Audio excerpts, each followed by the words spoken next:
Mas o que eu não compreendo é por que as igrejas evangélicas hoje, que usam a Bíblia, que têm a Bíblia na mão, que incentivam o estudo bíblico, eles ainda fazem tanta confusão com o dia de guarda, o dia de descanso. Porque, que eu saiba, assim, no meu pequeno entendimento, meu conhecimento, a Igreja Adventista é uma das poucas que guarda o sábado. E as outras igrejas, inclusive as igrejas evangélicas mais tradicionais, elas guardam o domingo. E de onde foi tirado, de onde foi tirado isso, que a guarda do sábado para o domingo pudesse ser mudada? Ok. Boas as perguntas que vocês fizeram. Vamos tentar respondê-las. Por que o cristianismo observa o domingo e não o sábado? Eu posso dar para vocês na Bíblia 104 textos que falam do sábado e da santidade dele. Mas ninguém pode oferecer, e o desafio está lançado aí para a TV, em toda a rede nacional, se você puder me dar um versículo da Bíblia que diga que o domingo é o dia santo e que nós devemos adorá-lo nesse dia. Sabe por quê? Não existe esse versículo. A Bíblia tem no Novo Testamento 8 ou 9 passagens que falam do primeiro dia da semana, que é o domingo. Em todas essas passagens, em pelo menos a maioria delas, 6 ou 7, vai falar assim: Cristo ressuscitou no primeiro dia da semana. Este é um fato. A Igreja Católica Romana ensina no seu catecismo que porque Jesus Cristo ressuscitou no primeiro dia da semana, esse tornou um dia especial para o cristianismo e agora tornou-se um dia sagrado e um dia de adoração. E historicamente a mudança foi feita do sábado para o domingo. Isso não começou com a Igreja Romana, essa mudança do sábado para o domingo. Isso começou no quarto século com o imperador romano Constantino. Funcionava assim: Cristo veio, confirmou os 10 mandamentos, inclusive o sábado. O próprio Cristo guardava o sábado. Vocês querem ver um exemplo? Vamos olhar rapidamente aqui Lucas, capítulo 4. Abra sua Bíblia no Evangelho de São Lucas, capítulo 4, na página 51 do Novo Testamento. Página 51 do Novo Testamento. Lucas, capítulo 4, olhe para o verso 16. Lucas 4, 16, você que nos acompanha em casa, por favor, tome sua Bíblia, leia conosco Lucas 4,16. Indo para Nazaré, onde fora criado, entrou num sábado na sinagoga, segundo o seu costume, e levantou-se para ler. Verso 31, Lucas 4,31. E desceu a Cafarnaum, cidade da Galileia, e os ensinava no sábado. Veja, Jesus declarou em Mateus 5, 17 e 18, de que a lei não passou, de que nenhum i ou tio da lei jamais passará, até que tudo se cumpra, de que ele veio fazer a vontade do Pai dele e guardar os seus mandamentos. Nós lemos aqui em João 14, 15, de que se nós amamos a Cristo, nós guardamos os seus mandamentos. Lucas declara que ele guardava o sábado, ou seja, ele estava na igreja todo sábado, era o seu costume, ele ensinava na igreja. Aí alguns dizem assim: não, pastor, não é assim que funciona. Aqui está dizendo que Jesus ia para a igreja no sábado porque ele era judeu. Por isso que ele ia no sábado. Amigos, deixa eu perguntar uma coisa. Você acha que o Filho de Deus, quando veio na terra, ele estava preso às tradições meramente humanas?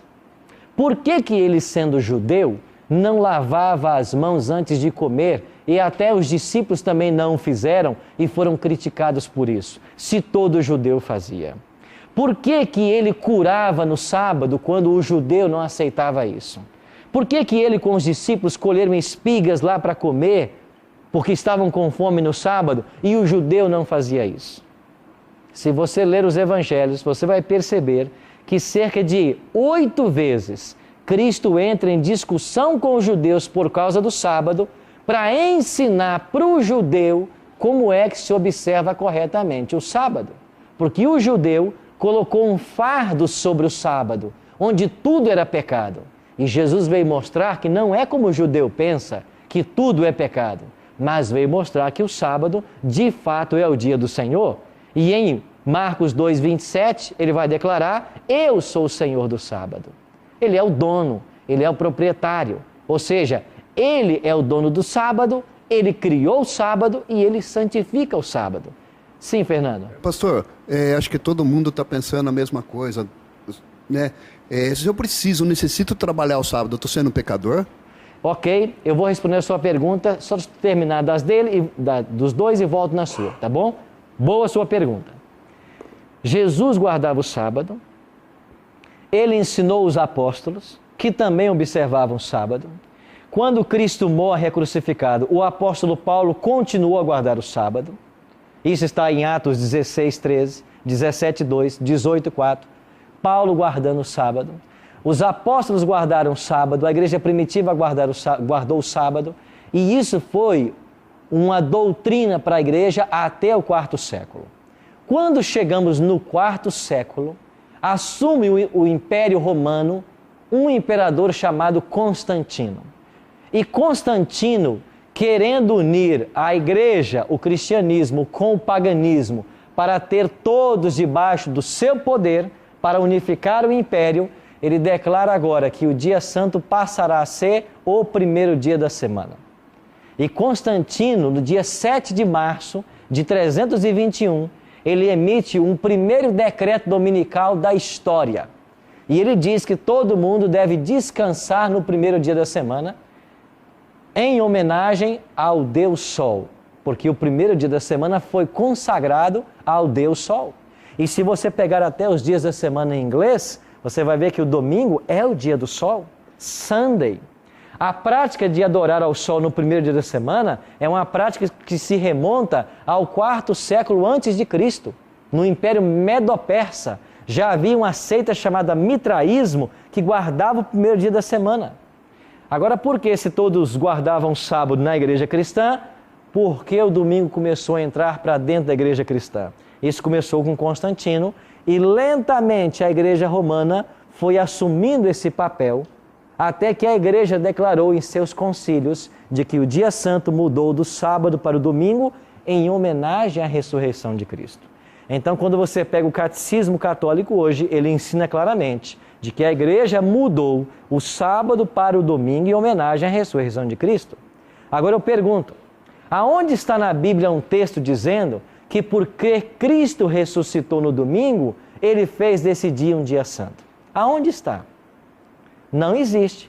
Agora você quer ver uma coisa? Abra sua Bíblia em Romanos, no capítulo 6, e você vai descobrir que a Bíblia, ela tem aqui uma cerimônia deixada por Cristo para celebrar a ressurreição de Cristo. O que é que eu faço para celebrar a ressurreição de Cristo? Página 128, Romanos 6, versos 4 em diante. Romanos 6, 4 em diante. Página 128.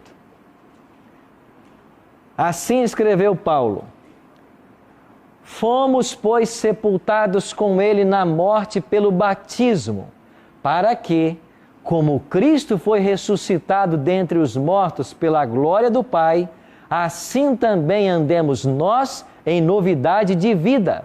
Porque se fomos unidos com Ele na semelhança de sua morte, certamente o seremos também na semelhança de sua ressurreição. O que Paulo está dizendo aqui? Que nós fomos sepultados com Cristo na morte pelo batismo. Então, qual é a cerimônia bíblica que celebra a ressurreição de Cristo? O batismo. Quando eu sou batizado, eu sou mergulhado nas águas, isso representa a minha morte para o pecado. E quando eu saio das águas, representa a minha ressurreição para uma nova vida, como Cristo morreu e ressuscitou. Então, se eu quero celebrar a ressurreição de Cristo, não posso guardar o domingo, eu tenho que me batizar. Quando eu sou batizado, eu celebro a ressurreição de Cristo. E quando eu guardo o sábado, eu celebro a criação de Deus. Porque o sábado é a celebração da criação. Ele aponta a Deus como Criador.